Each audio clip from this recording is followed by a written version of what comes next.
Bienvenidos, bienvenidas a un nuevo capítulo de La Teoría del Ical. Hoy con mi nueva amiga Amanda López, porque Sergio se le ocurrió nuevamente tener hijos. Oye, Lical, que estáis cambiado. ¿Qué te pasó? ¿Qué orejas más grandes tienes? ¿Qué nariz más grande tienes? Sí, esperaba olerte mejor. Oye, no, se nos enfermó Lical. Oh, te veía, Sí. te notaba más alto, Lical. Te notaba Sí, más más cabezón. más cabezón. Más Sí, gordito. más gordito. Es que fueron las empanadas de loco queso Yo pensé del Día de que la Ciencia. el Día de la Ciencia te había dejado un poco hinchar la cabeza. No, pero se nos enfermó Lical. Se nos enfermó, así que hoy día tenemos una teoría de Lical, sin Lical, pero nos acompaña Amanda López y Felipe Muñoz. ¿Cómo están, chiquillos? Bien, bien. ¿Tú, Sergio? ¿Cómo Bien, bien. Contento. Hoy día tenemos un gran programa. Sí. ¿Sí o no, Felipe? ¿De qué vamos a hablar? Vamos a De hablar de la esquizofrenia. esquizofrenia. Tenemos invitado también a... Sí, a Héctor Fabián Reyes, Ujú. un tremendo académico del Departamento de Agronomía, ¿Y de qué vamos a hablar con él? y vamos a hablar de escasez hídrica. Ah, bien. Un temazo, porque además él es parte del PROMRA, Sí. laboratorio PROMRA, y que estudian esta Vamos a área. preguntar Sí, ahí vamos a ir viendo de qué se trata. ¿Y cómo les fue en el Día de la Ciencia? Bueno, ya tuvimos la primera baja en batalla, se nos enfermó Lical. Claro. Bajaron las defensas, pero subió el público, Sergio. Subió. Bajaron las defensas, montón de pero subió el público. público. Así es, porque tuvimos más de 9.000 personas en este campo. O sea, por lo que nos decía un conocido de la universidad, es casi toda la población de la universidad en un solo día acá. Mira, Sí, en un solo día. Tremenda iniciativa, estuvimos llenos de gente, los laboratorios con fila, pero todos quedamos muy, muy felices, aunque se le bajaron las defensas a nuestro Lical. sí. Es que fue tanto el esfuerzo, fue tanta la presión. Imagínate, toda esa gente lo dio todo. Claro, Lical. y es que fue un día entero. Fue de la mañana hasta la tarde. ¿Tú estuviste recogiendo Sí. impresiones? ¿Qué te decía la gente? La gente estaba emocionada, estuvo muy entretenida con las actividades. Se dieron mucho, eso escuché también. Y estaban emocionadas ya para el otro año. Ah, mira, qué bueno. Sí, ya están esperando el próximo año. Nos pidieron que le hiciéramos una vez al mes. ¿Qué te parece si lo hacemos una vez al mes? Mira, tendría que ponerle una Sí. fotito mía a la cuna de mi hija. No te alcanzaría a conocer. No me alcanzaría Sí. a conocer. Sí, la verdad es María que más Lical. disfrutamos mucho el Día de la Ciencia, pero es un evento que humanamente podemos hacer una vez al año. Y eso es lo entretenido, que se haga una vez al año. Sí, po. Sí, porque la Genera gente interés. sí, No. lo disfruta. Oye, Felipe, vamos a una semana más en divulgación porque tenemos ahí una investigación. Cuéntanos de qué vamos a hablar hoy. Hoy vamos a hablar de la esquizofrenia, pero más específico del deterioro cognitivo. Ya. Hoy vamos a hablar de... Este deterioro cognitivo es una señal temprana Ajá. para detectar la esquizofrenia. Y desde una investigación fascinante que viene desde el ámbito de la psicología y la neurociencia, un profesor de la Universidad de La Serena, el doctor Sebastián Corral, participó en un estudio internacional, ojo ahí, en la revista Nature Esquizofrenia. Oye, ya, pero vamos a conversar un poquito y cuéntanos ahí de qué trata exactamente esta investigación del profesor Corral. Mira, justamente el estudio forma parte de un estudio Ujú. de un programa llamado AMP Esquizofrenia, liderado por el National Institute of Mental Health de Estados Unidos. Y la idea es que buscan detectar señales tempranas de la esquizofrenia, mucho antes de que aparezcan los síntomas más comunes como las alucinaciones Ujú. o los delirios.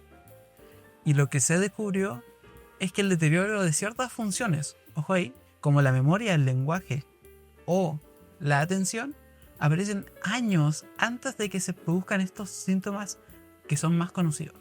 Oye, mira, fíjate, o sea, Felipe, eso significa que alguien en este momento podría estar desarrollando esquizofrenia sin saberlo, solo por tener problemas de memoria o de atención. Exacto, aunque es más complejo que eso. El deterioro cognitivo no significa que alguien vaya a tener esquizofrenia, pero sí es una señal de alerta para ir preocupándose, porque este deterioro es interesante en que se puede medir. Y ahí es donde entra el trabajo de nuestro académico, el doctor Corral, que junto a un equipo chileno, con parte de un equipo, perdón, con un equipo chileno liderado por el doctor Gaspar de la Universidad de Chile, Sí, el doctor Pablo Gaspar. ¿sí? Y muchas otras universidades, incluida la de Serena, analizaron funciones cognitivas. Oye, ¿y qué tipo de funciones cognitivas se analizaron en ese estudio? Fueron 5 funciones clave. Ajá. La memoria del trabajo, que para quienes no saben, es la que usamos para recordar y manipular la información que usamos al mismo tiempo. Bueno. El lenguaje, la atención, la cognición social. Es cómo reconocemos emociones en otras personas. Y finalmente las funciones ejecutivas, que son las que usamos para planificar o tomar decisiones y resolver problemas. Oye, increíble. ¿Y qué encontraron? Que las alteraciones cognitivas aparecen incluso antes del primer episodio y que al final, cuando ya tienen la enfermedad, esto es lo que más afecta a la vida cotidiana de los pacientes. Por ejemplo, alguien que tiene problemas para mantener la atención, organizar sus pensamientos, pueden tener más dificultades para estudiar, trabajar o relacionarse incluso antes de recibir un diagnóstico formal. ¿Y qué tratamientos se pueden hacer como para poder mejorar un poco la función cognitiva? Mira, eso es lo más esperanzador, que justamente hay un desarrollo de estrategias para intervenir tempranamente, que son terapias presenciales, son el uso de software de estimulación e incluso realidad virtual. Mira, eso debe ser fundamental porque los fármacos actuales generalmente tratan los síntomas clínicos, ¿no? Pero no deben mejorar como la capacidad cognitiva de los pacientes.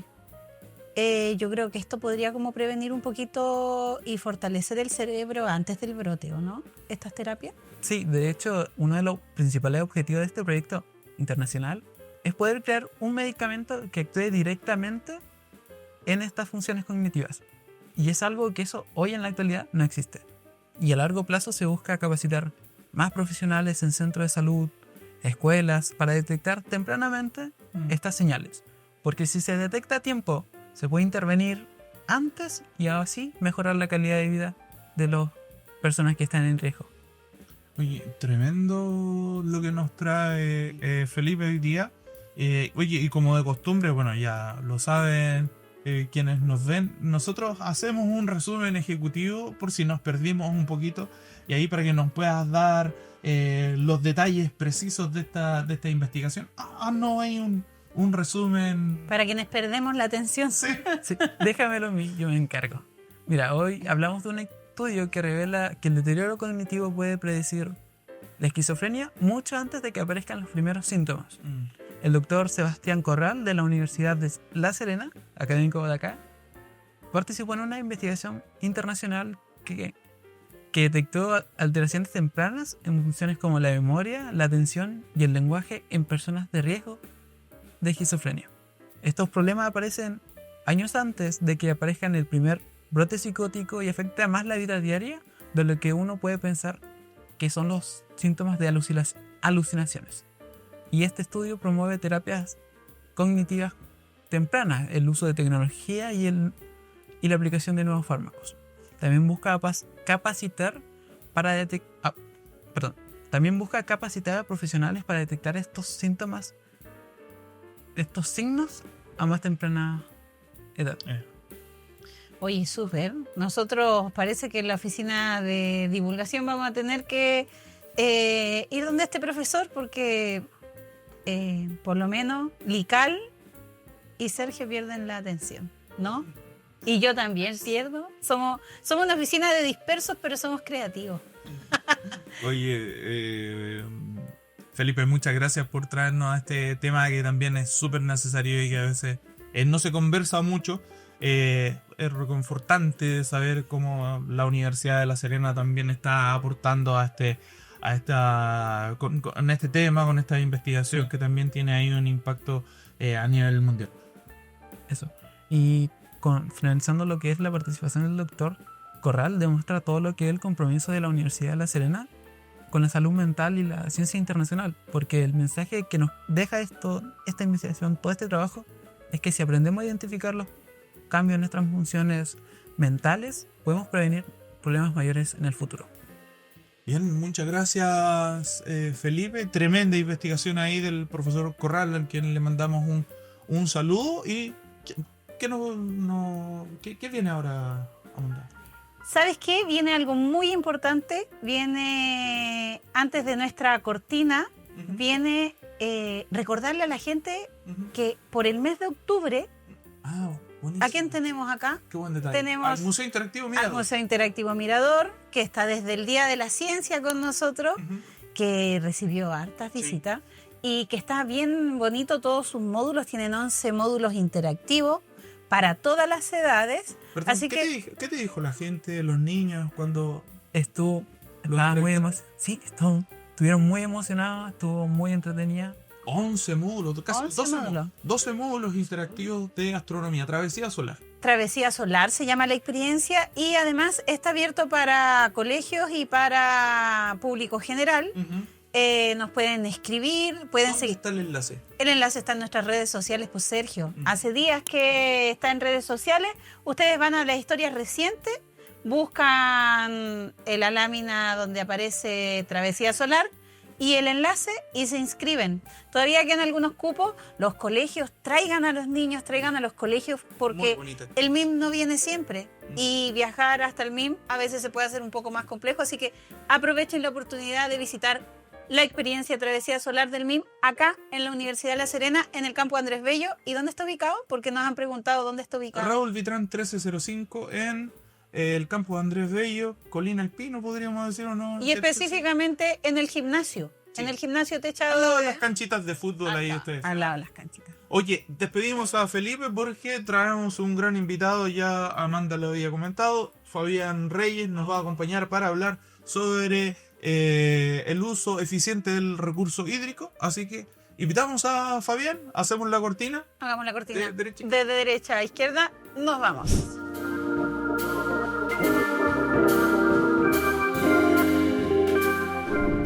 Fabián Reyes, ¿cómo está usted? Bien, Sergio, ¿y tú? Bien, eso. Un aplauso, Bien, la cámara ahí, sí. con los aplausos. Aplausos constantes. ¿Cómo está? Muy bien, muy contento y agradecido por la invitación a conversar con ustedes. ¿Venía con ganas de ver el ICAL? Sí, por supuesto. De eso estábamos ¿Cómo? conversando antes, en el fondo, del origen del ICAL y lo que ha hecho y la penetración que tiene hoy día el ICAL. Pero parece que se enfermó. Sí, después del Día de la Ciencia y... Se le bajaron las defensas a sí, nuestro... los vagos, todo aparecieron, sí. La edad también. Sí, el que ya es un zorro en edad adulta. Edad adulta, claro. Tiene que cuidarse más. Fabián, para quienes no lo ubican tanto o no lo conozcan, digamos, ¿quién es Fabián Reyes? ¿Dónde trabaja? ¿Cuáles son sus áreas de estudio para que nos cuente un poquito? Desde el punto de vista académico de la universidad, yo trabajo en el departamento de agronomía en Ovalle. Yo tengo asiento en Ovalle, en el fondo todo lo que hacemos está allá. Soy agrónomo, ingeniero agrónomo de profesión. Ingresé ya hace 27 años a la universidad. Y trabajo básicamente en docencia, ahí para la carrera de agronomía, en un área en el fondo que es agricultura social, es decir, un poco la relación entre recursos naturales, ambiente y sociedad. Y ahí desempeño mi actividad, digamos, de docencia e investigación, básicamente investigación de tipo aplicada y extensión y vinculación con el medio. ¿Siempre en recursos hídricos? O sea, a ver, buena parte del tiempo sí, porque es un área en la que nosotros encontramos un espacio, digamos, que no estaba cubierto en ese minuto y que era importante, y por lo tanto empezamos a trabajar en esa área. Pero el contexto general básicamente es desarrollo rural, ese es como el ámbito genérico. Profesor, ¿y cómo y cuándo nace este interés por la agricultura, por la vida de los territorios rurales? Yo te diría que eso es como parte de mi origen. En el fondo yo vengo de la sexta región, de un pueblo que está en la provincia de Colchagua, que se llama Peralillo, que es una comuna, un pueblo precioso, muy, muy lindo. Y toda mi historia, digamos, familiar está ligada a la agricultura. Todos mis parientes, familiares han tenido en el fondo ligación con la agricultura. Entonces, era como mi espacio natural. Yo El legado crecí, familiar. sí, crecí, digamos, entre medio de las papas, los choclos, los animales, chanchos, gallinas. Y por lo tanto, ese era como mi espacio, digamos, natural. Y en la medida ya que fui creciendo, en el fondo tuve el espacio un poco para pensar qué hacer. Siempre pensé y me llamó la atención, digamos, esa área, en términos de un poco como volver, ¿no es cierto?, a hacer algo, a aportar en ese espacio, en ese territorio, a partir ya de una formación, con una profesión. No sabía qué muy bien todavía en ese minuto, pero siempre estuvo ahí, en el fondo, como volver y contribuir, digamos, de alguna manera. ¿Y a La Serena por qué? A La Serena porque cuando se abre el concurso en el año 98, en el fondo, que queda una plaza en el departamento, se abre ese concurso y yo me enteré que estaba esta posibilidad. Yo en ese minuto estaba en Santiago, viviendo en Santiago, trabajaba allá, participaba en algunos proyectos en la Facultad de Agronomía de la Universidad de Chile y estaba, digamos, en ese minuto allá. Y me enteré, digamos, de este concurso, digamos, llamado que se hizo, y postulé, me llamaron a la entrevista, y eso fue en febrero, digamos, y como a las 2 o 3 semanas me avisan que había quedado seleccionado y que tenía que venirme como en una semana porque partía la actividad en Cambio marzo. de vida total. Total. Y me vine, digamos, con carga y petaca, y desde ahí que estoy aquí, pues desde el año 98. Profe, y del 98 a la fecha, en términos, digamos, de recursos hídricos y de desarrollo un poquito, yo me imagino que la región ha cambiado un poco. ¿Es distinta la región desde el 98 a la fecha? ¿Ya veían algo así de escasez hídrica allá?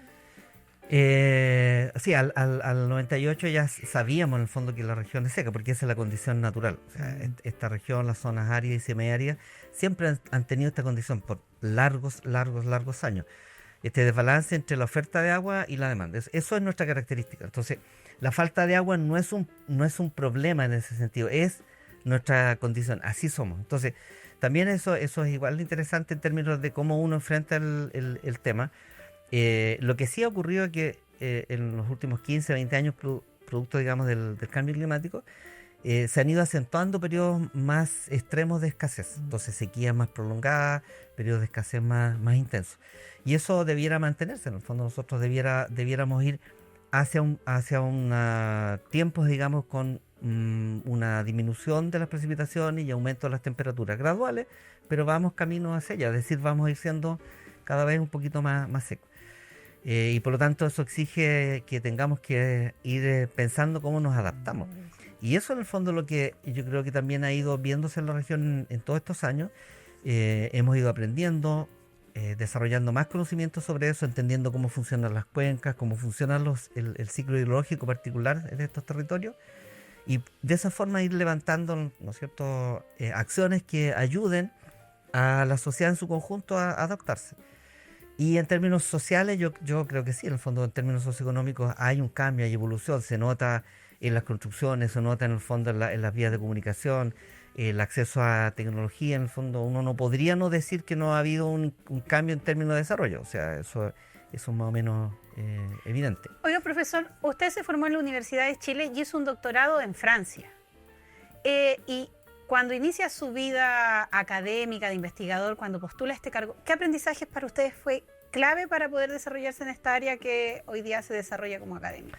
Bueno, yo creo que la Universidad de Chile tiene una virtud. Yo conozco varias universidades en el país, y es que en el fondo es un espacio bastante amplio y de acogida, digamos, de visiones muy diferentes, políticas, religiosas, intelectuales. Entonces es un espacio muy interesante desde ese punto de vista. El periodo en que yo estuve en la universidad fue un periodo, digamos, complejo, y por lo tanto también estuvimos en un espacio en el que había problemas, pero también había mucho diálogo, mucha conversación, mucha relación de posturas distintas, pero se dialogaba. Tú podías, en el fondo, sentarte en el anfiteatro a escuchar posturas diametralmente opuestas y conversar, ¿te fijas? Aceptar un poco las posturas diferentes sin tener que llegar a la agresión o cosas, digamos, de ese estilo. Por supuesto que había roce de repente, pero yo creo que un sello, digamos, una marca que tiene la universidad. Y en el área en la que yo me formé, claro, es una muy buena universidad, en el fondo todo el desarrollo agronómico, la ciencia agronómica y las ciencias agrarias, en muchas áreas, digamos, ha sido liderado por la Universidad de Chile. Y se fue a Francia. Claro, ¿Por qué Francia? porque, bueno, a veces en el fondo las cosas van dándose de alguna forma. Entonces, cuando yo me vine aquí a La Serena, y entré, digamos, al departamento, entonces en ese minuto la universidad uno podía entrar todavía, ¿no es cierto?, sin posgrado. Eso ya hoy día no es posible. Claro. En el fondo, para optar a un cargo académico hay que ingresar con doctorado. Pero en ese minuto las universidades chilenas vivían otra realidad y tú podías ingresar como académico, ¿no es cierto?, sin el grado, y estando adentro podías hacer tu perfeccionamiento. Y es lo que hice yo y, digamos, muchos académicos. Entonces, estando allá aquí en la universidad, nosotros empezamos el año 99, nos vinculamos con el Instituto de Investigación para el Desarrollo, el IRD de Francia. Ellos tenían un proyecto en la región de Coquimbo, que era un proyecto grande, un proyecto de 5 años, y su vínculo con nosotros es porque ellos tenían de partida con la Universidad de Chile la relación de mucho antes, ¿ya? El IRD antes se llamaba Orstom, y desde ahí que venían esos vínculos. De hecho, cuando yo fui estudiante, el Orstom ya estaba en la Universidad de Chile trabajando en distintos temas. Y acá, ¿no es cierto?, llegan a partir de un poco contactos, relaciones. La Universidad de La Serena era la universidad que estaba en la región, por lo tanto, ellos encontraron acá, ¿no es cierto?, el espacio también para vincularse. Y así llegan al departamento de agronomía. Llegó Patrick Livenet, un día nos invitaron, Pablo nos invita, era director en ese minuto, Pablo Álvarez del departamento, y nos cita a una reunión, en el fondo, para presentar al IRD, en la cabeza, digamos, de Patrick, que estaba este proyecto, y nos invitaban a participar. Y ahí, en el fondo, nos integramos nosotros formalmente a participar en ese proyecto, y de ahí viene este vínculo con Francia. Al andar, ya se abre el espacio en el fondo de formación, y por lo tanto, del vínculo con Francia para optar al posgrado. Y yo me fui, digamos, a Orleans, a la Universidad de Orleans, que es donde estaba una de las contrapartes del proyecto. Ya habían investigadores, en el fondo, que participaban en el proyecto, y así se hizo el vínculo. ¿Climas parecidos? ¿Realidad parecida? No muy parecido. Orleans está en la parte central de Francia. El sur de Francia se parece un poquito acá a Montpellier, tiene algo, digamos, similar, pero Orleans no, es más o menos el equivalente como a la octava región, séptima, octava región. Es un clima de esas características, más húmedo, ¿no es cierto?, con altas precipitaciones. Entonces es diferente. Lo que pasa es que el IRD es un instituto francés que se dedica, digamos, a la investigación fuera de Francia. Ellos hacen muchas investigaciones en los países en desarrollo y en todos los ámbitos, territorios áridos, húmedos, subhúmedos, tropicales, y por lo tanto es un instituto, en el fondo, que tiene un espectro de trabajo muy amplio. Entonces, las zonas áridas es uno de los ámbitos en que ellos trabajan. Y así nace este vínculo que se mantiene, digamos, hasta el día de hoy, y que produjo muchas cosas, ¿no? Muchas cosas. Oiga, profesor, y en la línea de la gestión de agua y el desarrollo rural, usted tiene más de 30 proyectos, los que nosotros alcanzamos a documentar. Probablemente tenga más hasta la fecha. ¿Qué lo lleva después de su doctorado? ¿Hay una relación entre el doctorado y haberse centrado en este tema en específico?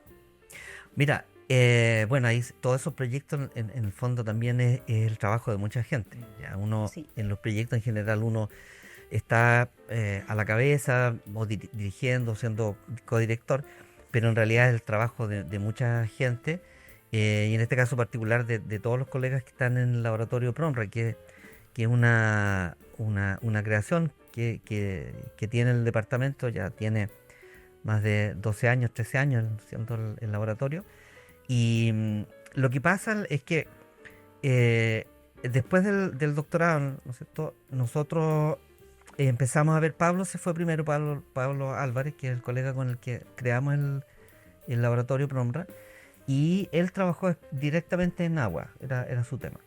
Y ya después, en el fondo, cuando volví yo, él ya estaba trabajando en temas de agua, y empezamos a ver, ¿no es cierto?, que este espacio, que había una brecha de conocimiento en gestión hídrica y en la relación sociedad-ambiente. Había ahí un espacio no cubierto, no cubierto por nosotros, ni tampoco por otras universidades o centros de investigación muy claramente, excepto lo que ya estaba haciendo el SEAS. Y ahí empezamos en el fondo, ¿no es cierto?, a mirar que el tema hídrico era transversal y por lo tanto es un eje que vincula todo lo demás, ¿ya? Y entonces nos dimos cuenta que ahí había un espacio primero de brechas importantes de formación, conocimiento, de gestión, y que si nosotros tomábamos el hilo en ciertos recursos hídricos podíamos ir abriendo y vinculando todos los demás espacios, porque finalmente el agua es un factor que vincula prácticamente todos los espacios de desarrollo. Esa es la razón, digamos, y por eso que hemos ido cada vez avanzando y metiéndonos más en esa área y vinculándonos también con otras instituciones en proyectos cada vez más específicos, de mucho más índole más científica, si uno pudiera decirlo de esa forma. Profe, 30 proyectos, hace clases. Lo vimos por ahí en las redes sociales, que le gusta mucho el mundo Torca, Sí. la moto ahí. Sí. Me imagino que debe ser un espacio también como de desconexión, ¿no? Sí, pues uno necesita, digamos, también tener esos espacios, porque, como dices tú, son hartas cosas en paralelo. Está los proyectos, está la docencia, pregrado, posgrado, y todo lo que además ocurre en términos de administración académica. Uno hace muchas otras cosas, no solo digamos, las horas que están en clase o vistas con los proyectos. Entonces, claro, tienes que generar también un espacio para otras cosas, familia y distracción. Y en mi caso, a mí me gusta la música por un lado, pero también por otro lado las motos siempre me llamaron la atención. O sea, yo paso por la calle y veo una cosa que tiene motor con 2 ruedas, yo me paro a mirarlo, no importa lo que sea, me paro, digamos, a mirarlo. Y tuve la oportunidad de hace ya algunos años de tener una moto para hacer enduro, Ya. y de ahí ya no he parado, del 2002 en el fondo que ando. ¿Y por qué las motos. enduro? Porque ese es más extremo, o sea, va por sin ruta, Sí. en lados donde se puede encontrar. Porque ¿Le ha tocado ir a hacer clases en yesado? no, nunca. Afortunadamente me he caído varias veces, pero nunca he tenido lesiones, digamos, graves. Porque también no soy un piloto de punta, entonces Ay. tampoco asumo tanto riesgo, o sea, asumo los riesgos que soy capaz de controlar, y nunca, digamos, he tenido accidentes graves, excepto en carretera. Una vez que, antes de venirme para acá, tuvimos un accidente en moto en carretera que se fue complicado. En moto, yo iba con mi señora, bueno, en ese tiempo era mi polola, y tuvimos un accidente en San Fernando, ese fue complicado. Pero después en la moto, no. Ahora, ¿por qué la moto? En el fondo, porque el enduro, a diferencia del cross, te permite subir, hacer senderos y llegar a lugares donde a pie es difícil llegar. Uno podría hacerlo en caballo o en este caso, digamos, en la moto. Y por lo tanto, uno está siempre en contacto con espacios más naturales. Tú subes y encuentras flora, vegetación, especies que no ves en otros lugares, en estados de conservación súper bueno. Y eso allá es como un regalo, es decir, tú miras, te paras, llegas a la punta del cerro, para la moto, te saca el casco y miras, empiezas a mirar, a observar, y eso ya es como, empiezas a oxigenarte, ya liberas. Pero le permite desconectarse Sí, porque, totalmente. porque yo me imagino que en esas visitas por los paisajes, por todo eso, inmediatamente usted ve una cuenca y dice, "Ah, recurso hídrico, a O ver sea, cómo está uno el sistema, a ver sí. qué podemos hacer". Sí, claro, Termina- tú lo vas viendo porque vas entendiendo también cómo funcionan las cosas, pero estás dentro de ese espacio. En el fondo, te subes a la moto, por lo menos lo que me pasa a mí, y yo me desconecto, o sea, te olvidas por un momento, en el fondo, de preocupaciones, problemas, y estás ahí, 100% ahí en contacto con el espacio, mirando, viendo por dónde vas a pasar, observando, hay una roca, hay un cambio, se te cruzan de repente animales, zorros, qué sé yo, serpientes, el lagarto, ya vamos a tratar de frenar, en el fondo pasar por el lado, te fijas, de manera tal de evitar, digamos, hacer daño. Entonces, claramente uno se desconecta, te desconectas. Profe, usted, bueno, a través de los distintos proyectos del laboratorio PROMRA, de hecho, bueno, la moto incluso también, ha podido ver la realidad regional. En su experiencia, ¿cómo podría describir usted el estado actual de la región de Coquimbo en temas de recursos hídricos? A ver, como te decía antes, nosotros somos secos, hemos sido secos, es decir, siempre hemos estado en una condición de desbalance. Esa es nuestra condición natural. Esa condición se ha ido de escasez, en el fondo relativa, se ha ido acentuando porque por un lado tenemos menos precipitaciones y también hemos incrementado el consumo o la demanda, porque hay más población por un lado, población que demanda, ¿no es cierto?, más recursos para el consumo humano, pero también en términos de producción, digamos, agrícola. Entonces, la región desde ese punto de vista, si no tuviera la musculatura que tiene, es decir, si no tuviera las capacidades para gestionar los recursos hídricos y de enfrentar situaciones complejas, no sería lo que es hoy. Entonces, la región en efecto tiene capacidades humanas, técnicas, que la diferencian de otras regiones para poder hacer frente, digamos, a esta escasez y mantener a la población, mantener actividades productivas en condiciones económicas, ¿no es cierto?, que permiten sustentar los negocios, generar empleo. Entonces, yo te diría que hemos ido aprendiendo, la región ha sido capaz de, en general, adaptarse a estos cambios, ¿ya? Que no son fáciles de acometer, pero hay una evolución muy positiva, a mi juicio, respecto de eso. Queda mucho por hacer todavía, muchas cosas, pero hay cambios, es decir, hay una musculatura que nos permite todavía estar, digamos, aquí donde estamos. Oiga, profesor, bueno, usted nos contaba que el PROMRA nace en el año 2009 como un laboratorio estratégico para responder a esta necesidad de gestión hídrica y todo eso. Y hay un desarrollo que es el invernadero inteligente para la conversión agrícola. ¿Nos puede contar como un poquito de ese proyecto y cuál es la importancia que tiene frente al panorama actual de la región o al inminente panorama que venga posterior? Creo que somos una región agrícola también. Claro. Y pensando en el cambio climático. Sí. Bueno, ese es un proyecto FIC. Yo creo que aquí es importante también hacer mención al FIC, al antiguo FIC, el Fondo de Innovación para la Competitividad, que hoy día tiene otro nombre, pero son los mismos recursos, en el fondo, que son los recursos que provienen del royalty minero y que vuelven a la región y la región los destina, en este caso, a investigación de tipo más aplicada. Entonces nosotros, cuando partimos con el tema hídrico, también vimos que en eso, que es importante también mencionar las señas que da la institución, que da la universidad. Y la universidad en el fondo siempre ha tenido, ¿no es cierto?, su vocación regional, es decir, atender las problemáticas regionales y tratar, ¿no es cierto?, en lo posible de dar respuesta a esos problemas. O sea, la vocación nuestra como instituciones es regional. Y nosotros abrazamos completamente, digamos, ese mandato. Y eso es lo que hacemos. Y por eso, en el fondo, que empezamos a desarrollar investigación y trabajo en esa línea. Es decir, tomar los problemas regionales y contribuir un granito de arena a esas soluciones. Y el FIC ha sido un aliado fundamental en eso. Buena parte de los proyectos que nosotros hemos ejecutado son fondos regionales, ¿ya? Incluido el programa de magíster del diplomado, parte en el fondo como una iniciativa del gobierno regional que coloca los recursos para hacerlo.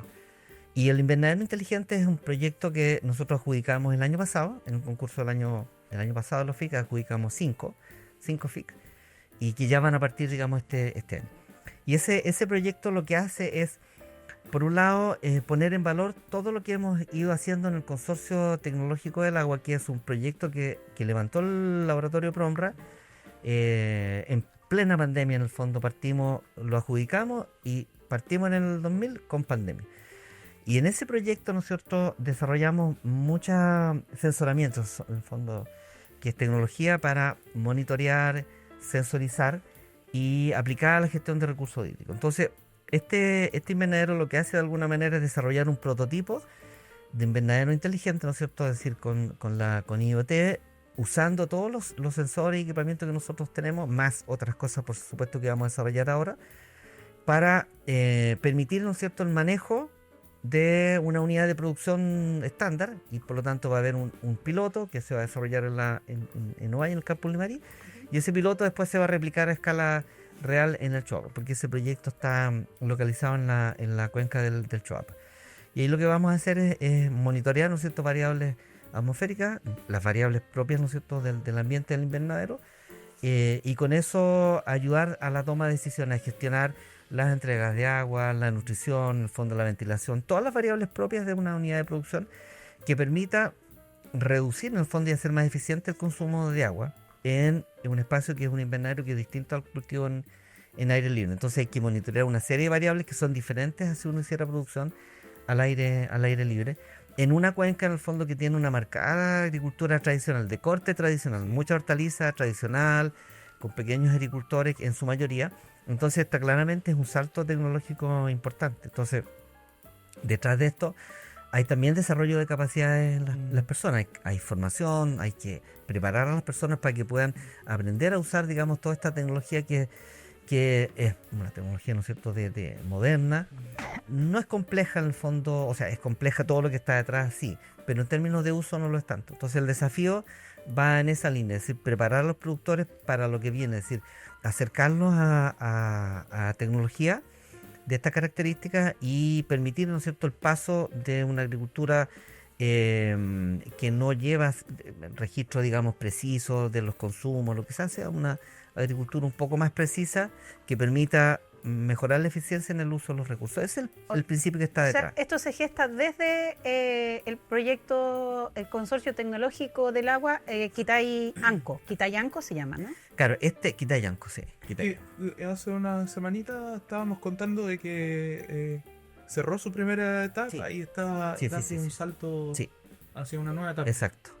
El consorcio tecnológico es un proyecto muy interesante, muy bonito y además muy potente porque es un consorcio, es decir, en el fondo somos más de una institución la que está dentro. Entonces aquí está SEASA, Casalac, estamos nosotros, está en la minera Pelambre, digamos, Sí. como socio importante. Hubo 5 años, casi 6 años de trabajo, es una primera etapa y ya tenemos el compromiso, ¿no es cierto?, de pasar a una segunda fase en la que esperamos ya consolidar buena parte de las cosas que hicimos y agregar algunas otras, digamos, áreas de trabajo en un nuevo periodo, digamos, de ejecución. En este caso ya sin el apoyo de Corfo, pues la primera parte fue con un proyecto, digamos, con financiamiento Corfo, que es de los consorcios, y eso ya en la segunda fase, digamos, no va. No, nosotros vamos a continuar por nuestra cuenta, en el fondo, con los asociados, ir a buscar recursos, apalancando recursos. Esa es la idea de la nueva fase. Profe, bueno, usted ahí en Promra tiene ahí un trabajo súper interesante con las comunidades. ¿Cómo ha visto la relación de las personas con el recurso hídrico, sobre todo en este tiempo de crisis, digamos, de recursos hídricos? ¿Ha cambiado un poquito nuestros hábitos? ¿Seguimos a lo mejor con algunos hábitos quizás a lo mejor Más arraigados. antiguos, claro, que no son tan eficientes quizás? Yo creo que hay cambio en el fondo, pero no quizás como uno quisiera, dada la magnitud del problema, ¿ya? Uno quisiera que camináramos un poco más rápido. Pero sí, hay cambio en el fondo, hay una mirada, ¿no es cierto?, más consciente. Nosotros hemos hecho harto trabajo en colegios, con niños, y claramente los aliados más potentes son efectivamente los niños, digamos, preescolar y los primeros ciclos. Tienen una visión, ¿no es cierto?, no sé si la palabra es más responsable, pero Consciente. sí, como que entra más rápido el tema y lo asumen, y son capaces de asumir tareas y conductas, ¿no es cierto?, que son claramente conducentes a un uso más responsable, más eficiente del recurso. Pero en términos generales, digamos, todavía yo creo que hay una diferencia importante entre lo que ocurre en la ruralidad con lo que ocurre en las zonas urbanas. Claro, en los yo periodos. allá y me sale agua Exacto. siempre. Ese no hemos logrado, digamos, cambiar todavía esa conciencia, porque en la zona rural, en general, a pesar de toda la escasez que ha habido, no se ha dado, digamos, el racionamiento. El año pasado, en el fondo, estuvimos a punto, el año anterior, a punto, así muy cerca, Pero no se dio, no se alcanzó a llegar al punto crítico donde ya se decretara racionamiento, ¿no es cierto?, hídrico en algunas comunas. No llegamos a eso en la parte urbana. Y por lo tanto, el ciudadano urbano como que no lo percibe completamente, porque, como dices tú, llegas a la casa, abres la llave, sale agua, y uno lo ve en comportamientos habituales. Todavía regamos el pavimento, todavía en el fondo lavamos en las cosas domésticas. Regamos, no tenemos muchos sistemas de uso de bajo consumo en las casas, etcétera. Y en términos productivos, que es la otra componente, yo diría que ahí hay una mirada un poco más cercana, digamos, al problema. Y en el caso del consumo doméstico, sí, porque en la ruralidad la cosa es diferente. O sea, el pozo se agotó y no hay agua. Y en muchas comunidades, ¿no es cierto?, se abastecen por camiones de aljibe. Por lo tanto, el agua medida, ¿no es cierto?, son 100 litros lo que establece la OMS, y en general nosotros entregamos alrededor de 50 por persona. Entonces la pregunta es, ¿quién vive con 50 litros al día? En la casa, uno cuando tiras el estanque son más o menos 20 litros por cada descarga.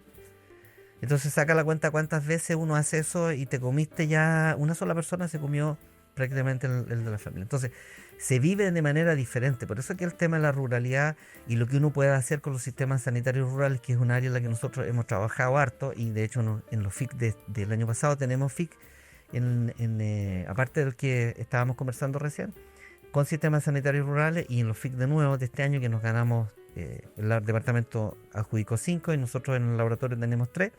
Hay también temas, ¿no es cierto?, asociados a los SSR, porque ahí hay un problema grande. Y en el tema productivo, en lo agrícola fundamentalmente, que es donde está el mayor consumo de agua, por lejos, sí hay cambios, en el fondo uno nota que hay cambios, pero todavía falta mucho camino por recorrer. O sea, tenemos tecnificación, la región es una de las que más tecnificación en el uso del agua tiene, de riego, pero todavía regamos mal. Los equipos generan desuniformidad rápidamente, no hay una mantención adecuada, la gente empieza a meterle mano a los sistemas y cambia todo su diseño original, y en el fondo seguimos teniendo ineficiencia, digamos, de distinto nivel en el uso del agua. Entonces tenemos espacio de mejoramiento, un montón, mucho espacio todavía de mejoramiento en el uso del agua, particularmente en la agricultura. Con mi papá le metimos mano a un sistema de riego y... No, lo que pasa es que cuando tú cambias un par de goteros, cambias una llave, cambiaste ya todo el diseño hidráulico. Sí. Entonces ya no es lo mismo, ya dejó de ser lo que era su diseño original. Y lo otro, que a veces las personas piensan que los sistemas son eternos, y no, pues si las boquillas en su mayoría son plásticas, Sí. y las tuberías son plásticas, entonces tienen que pensar que el agua de riego viene con partículas, y el agua sale a presión, y esa presión hace que todas esas partículas rocen, y por lo tanto un gotero que en el origen tiraba 4 litros por hora, al término de la temporada ya no tira 4 litros por hora. Tira 2 Y gotitas. después de 2 temporadas, no, va a tirar mucho más, claro, mucho más que eso. ¿Te fijas? O al contrario, si el agua que estamos usando tiene, por ejemplo, algas, o no hacemos la mantención, los goteros se nos van a tapar, y entonces vas a tener gotero por medio que no riega, y ya no estás tirando la misma cantidad de agua, vas a tener zonas donde se tapose el agua, etcétera. Entonces hay mucho que todavía se puede hacer en términos del uso del agua. Es una preocupación instalada, pero todavía falta en el área de las gobernanzas, en el área de gestión misma, Sí. en el área de educación, a las comunidades. Profe, y yo vi que ustedes tienen un sistema para predecir caudales. Mm. ¿Cómo funciona eso? Mira, eso es un proyecto que terminó hace poquito, que es un FONDEF, que se hizo en conjunto con la Universidad de Valparaíso, con quien llevamos ya varios años trabajando también en conjunto. Eso yo creo que también es importante señalar, es que en general el valor, la importancia que tiene de poder vincularse con otros, porque nosotros somos conscientes que no tenemos todas las capacidades, no las tenemos, y es poco probable que en el corto plazo las tengamos, me refiero en general a nosotros o la universidad. Entonces, ¿qué es lo que queda? Asociarse, buscar en el fondo relaciones, y esas parten por las personas, y eso es lo que en el caso nuestro hemos ido haciendo con la Universidad de Valparaíso, con la gente de meteorología, el departamento de meteorología, llevamos ya varios años, y este en el fondo es un proyecto FONDEP que ellos lideraban, nosotros fuimos como asociados en este proyecto, y lo que el proyecto busca, ¿no es cierto?, es poder predecir los caudales a partir, ¿no es cierto?, de las precipitaciones. Con los registros históricos, ¿no es cierto? Y por eso que se trabajó con Machine Learning, porque se trabaja con una cantidad enorme de datos. Entonces lo que se busca es hacer que en el fondo las máquinas puedan aprender y a partir de la historia poder predecir qué es lo que va a ocurrir. Entonces, el sentido de esto es contribuir, digamos, a la gestión hídrica básicamente pública. Por eso que en el proyecto estaban era muy importante la asociación que hubo con la Dirección General de Agua, la Dirección de Obras Hidráulicas y la Comisión Nacional de Riego, porque son los entes encargados, ¿no es cierto?, públicos de ver toda esa problemática. Desde si hay una crecida, en el fondo, qué efectos puede haber sobre los puentes, los caminos, o qué efectos puede haber, en el fondo, si se desborda un río o un canal, ¿no es cierto?, inunda un área cultivada, etcétera. O a la inversa, fenómenos extremos como sequías extremas. Entonces lo que se buscaba con esto era justamente eso, saber, ¿no es cierto?, anticipadamente, con al menos 5 días, si tú tenías, ¿no es cierto?, precipitaciones en tales periodos históricos, qué es lo que podía pasar. Y el sistema en el fondo logra predecir bastante bien. Ya bastante bien, digamos. Modelo HidroCL. Sí, HidroCL se llama el modelo. Se trabajó con distintos modelos y finalmente se llega, digamos, a una sola cosa, que es una plataforma que los usuarios pueden acceder. En este caso todavía no está liberada. Pueden acceder, en el fondo, ir viendo. Llovió, perfecto, va a llover, se espera precipitación, ¿qué va a pasar? Lloviría, ¿qué se espera en el fondo que ocurra, ¿no es cierto?, con los caudales en forma posterior. Perdón, usted nos cuenta de un trabajo que hay, bueno, con otra región, como por ejemplo la de Valparaíso. Pensando en que el desierto o la desertificación está avanzando, digamos, hacia otras regiones, ¿nos ha pedido un poco, a lo mejor, desde nuestra experiencia, cómo lo hemos trabajado, quizás? ¿Le han consultado cómo ha sido el trabajo con otras regiones, pensando de que lo que están viviendo otras regiones, nosotros ya lo vivimos, quizás? Sí.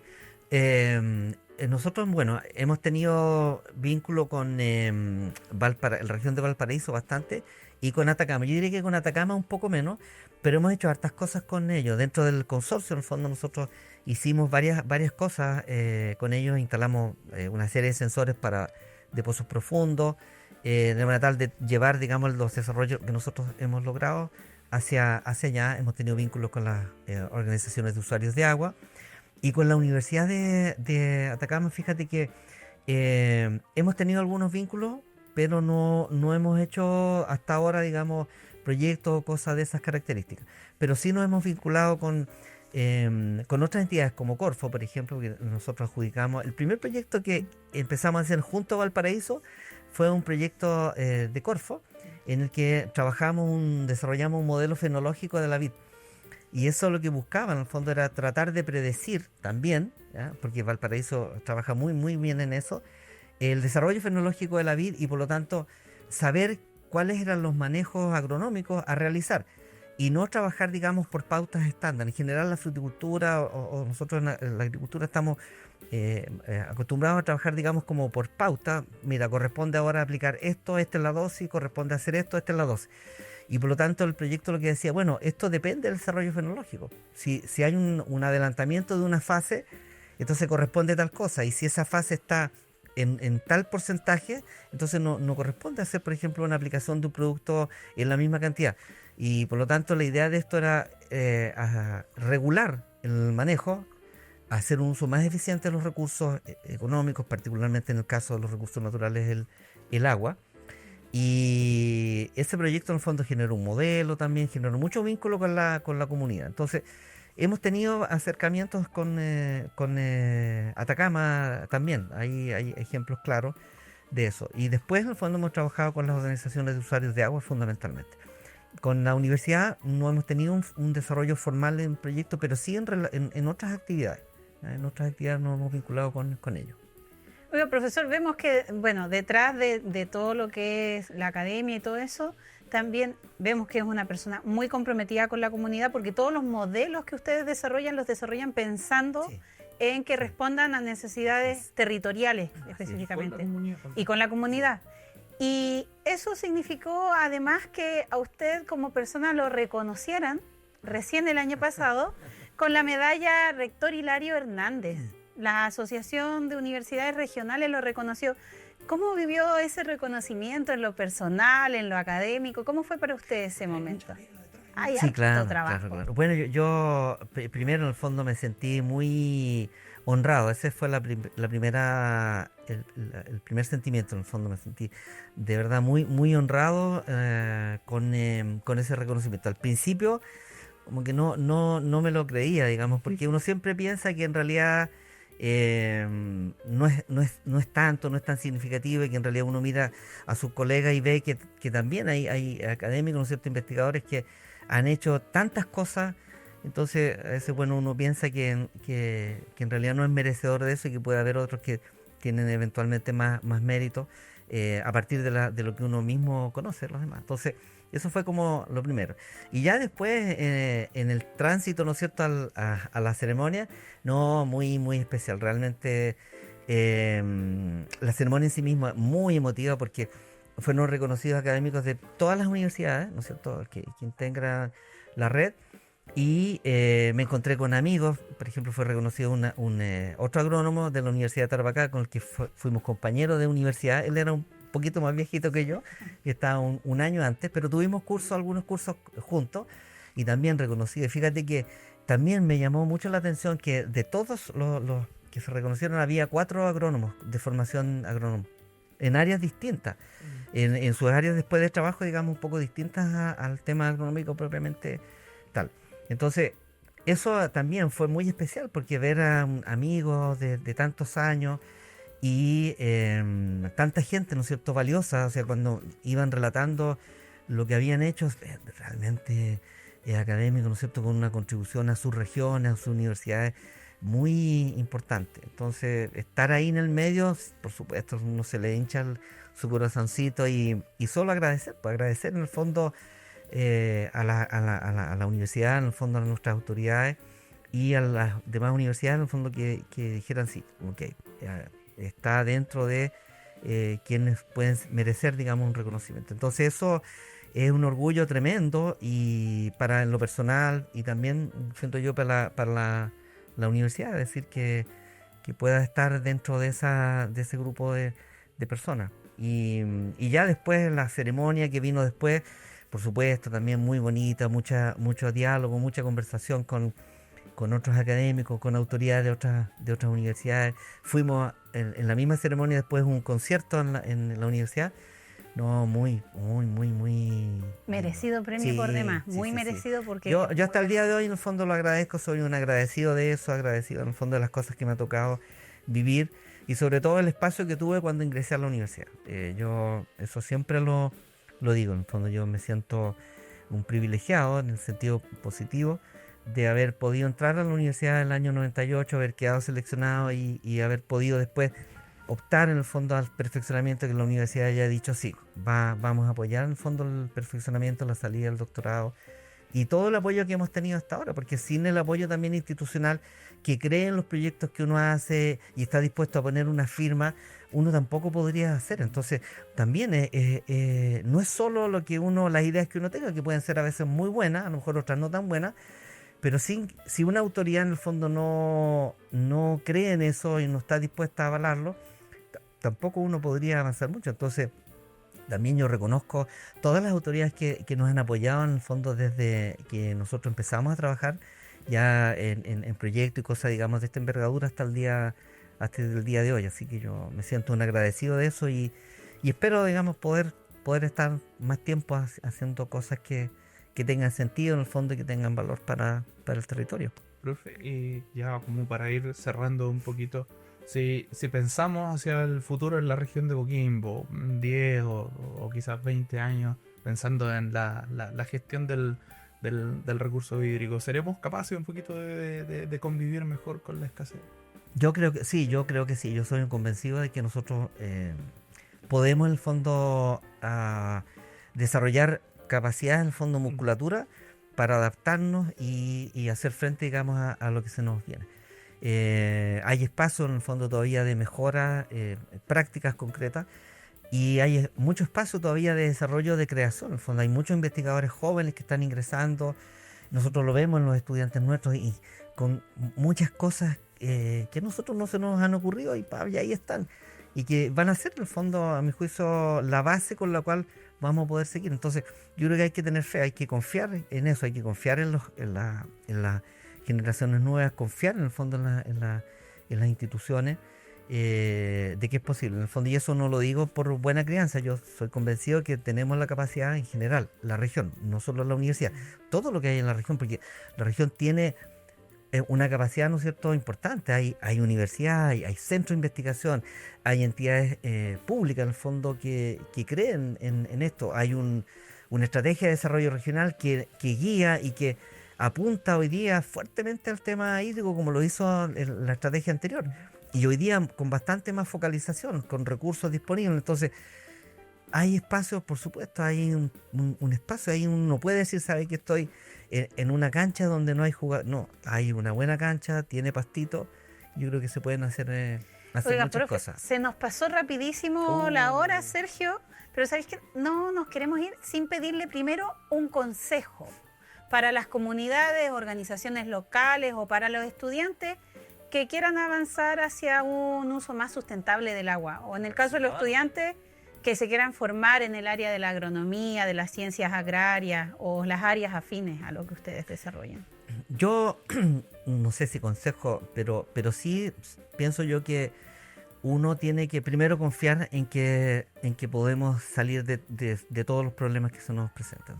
Confiar en que se puede, en el fondo es posible hacerlo. Y particularmente a los jóvenes que puedan soñar, en el fondo, soñar y creer en eso, abocarse y trabajar en el fondo duro, dedicarle tiempo. Esto requiere, las cosas no se dan solas, no basta solo la intención o la voluntad, hay que subirse las mangas en el fondo, a remangarse los pantalones, Un poquito. hay que ensuciarse un poquito. Y eso significa trabajar, aprovechar bien sus clases, a los profesores, sí, por supuesto, sacarle el jugo, digamos, a todo eso. Y en general a la sociedad yo creo que es como volcarse. Yo siempre le digo a los estudiantes, hay que darse el tiempo de salir del agua, echarse para atrás y mirar cómo pasa el río, mirarlo, contemplar un rato, mirar, no llegar y tirarse sin verlo. Y eso en el fondo a uno le ayuda un poquito a entender cómo son las cosas, cuáles son los factores y por lo tanto empezar a cometer acciones. Y yo diría que abrazar en el fondo ideales, dejar de ideologizar también ciertas cosas, abrazar más bien ideales y estar dispuesto a colaborar. Yo creo que ese es como un gran desafío que hay hoy día, que es a colaborar, en el fondo a juntarse con los otros, aun cuando tenga visiones distintas. La multidisciplina. Y eso obliga un poco a dejar cosas mías un poquito de lado, bajar las defensas y estar dispuesto a aceptar que pensamos diferente, pero que tenemos puntos en común. Yo creo que eso es una de las cuestiones que nos afecta hoy día. Hay muchos sesgos, hay mucho como tomar las cosas y llevarse, ¿no es cierto? Es como cuando uno era niño y el que tenía el dueño de la pelota se enojaba, pescaba la pelota, se iba a la casa y terminaba el partido. ¿A quién no le pasó? Eso en el fondo es lo que hay que erradicar. En el fondo no puede seguir pasándonos eso y tenemos que estar dispuestos a sentarnos. Entonces, la gobernanza, por ejemplo, tan necesaria para el tema hídrico o ambiental, exige eso, bajar en el fondo las banderas de lucha legítimas que cada uno tenga, ponerlas al lado, ponerlas sobre la mesa y decir, ya, ¿sabes qué? Aquí hay una bandera que es común y sobre la cual tenemos que empezar a trabajar. Eso es complejo, bastante complejo, pero es el desafío en el fondo y las personas tenemos que creer y allegarnos, digamos, a eso y ojalá tengamos líderes políticos, líderes intelectuales, académicos, ¿no es cierto?, religiosos, ¿por qué no?, que nos ayuden, digamos, a ese camino, que nos vayan guiando. Entonces, ahí hay, a mi juicio, un espacio interesante. Ese yo creo que es como el desafío que tenemos. ¿Dónde puedo revisar el trabajo que usted realiza, que PROM realiza también? Porque hay mucha investigación y además porque puedo revisar, por ejemplo, cómo están los niveles de agua del embalse. ¿Dónde puedo revisar todo Bueno, esto? para ver en el fondo lo que hacemos en la página web del laboratorio, promra.cl, promra con 2L, y en el caso del consorcio es consorcioquitayanco.cl. Y lo otro es seguirnos nosotros en los estados hídricos o las proyecciones hídricas. Hacemos un seminario, digamos, desde que comienza la temporada, más o menos desde mayo hasta septiembre aproximadamente, todos los meses, vamos haciendo un seminario donde vamos informando el estado hídrico a partir de un modelo que nosotros desarrollamos en un proyecto FIC también anterior. Y eso se avisa, si quieren ver las sesiones anteriores, en la página de PROMRA pueden ir accediendo, digamos, al canal de YouTube y ahí revisar, digamos, las proyecciones hídricas que permiten saber cómo viene la temporada hídrica hacia adelante. Entonces, ahí se puede hacer. Y para los estudiantes está el magíster. Para los que quieren desarrollarse en la línea de esto, también se puede continuar estudios. También tenemos en el fondo la posibilidad del magíster. Y lo otro es consulta directa. Cualquier cosa que requieran es promra@userena al correo. Eso llega a una unidad central, toma la consulta y nosotros compartimos información, datos. Todo lo que tenemos es público, excepto algunas cosas que eventualmente impliquen algún derecho de propiedad, alguna cosa por el estilo, pero en general nosotros compartimos todo. Nos piden datos y los datos nosotros los hacemos públicos por esa vía, porque a veces, digamos, en la página web no se puede colgar toda la información y por lo tanto si alguien requiere algún dato, alguna información específica, vía correo y se responde rápidamente. Nosotros ponemos a disposición lo que se nos pide. Profesor, muchas gracias por su tiempo. Ya hemos llegado al final de este programa. Se nos pasó rapidito. Se nos pasó rapidito. Nos quedamos con varias cosas en el tintero, pero lo podemos invitar más adelante al programa de radio. Tenemos un programa de radio y ahí quizás podemos desarrollar un poquito más de estas ideas que están bien interesantes. Encantado, pues si no les aburrí, yo encantado de volver. No, para nada. Hay harto... ¿Así? En la Radio Universidad de La Serena 94.5, todos los miércoles desde las 16 horas ahí hablamos de ciencia en un lenguaje universalmente comprensible, así que los invitamos a todos y también que puedan revisar las redes sociales de la Oficina de Divulgación U Serena en Instagram y en todas las redes sociales para que puedan revisar todo el contenido que hacemos. Un saludo especial también a Lical, que está enfermito, que se recupere pronto. Rico estar acá, po. Tengo todo el poder del programa.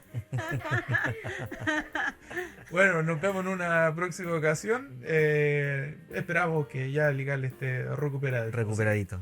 Nos vemos. Chao. Chao. Chao.